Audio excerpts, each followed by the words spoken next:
I'm from Africa, Nigeria. I've been in Arlington for 2 years. Let me say it's been a lot of pains on both legs due to the arthritis, and it's been for like 15 years or over. It got to a point the legs were bending. She found it so difficult walking.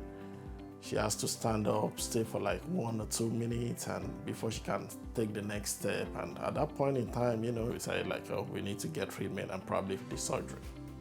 We went to Mission Arlington. At the point in time, they have to refer us to Dr. Woolf for total nail replacement on both nails.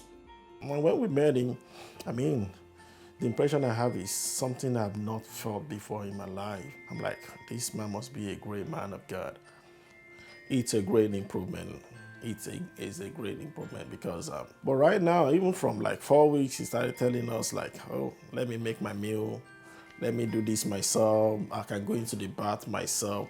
It means the world to me. I want to say, Dr. Woolf, God bless you, sir. All the way from Nigeria, Africa, God bless you. A great thank you so much.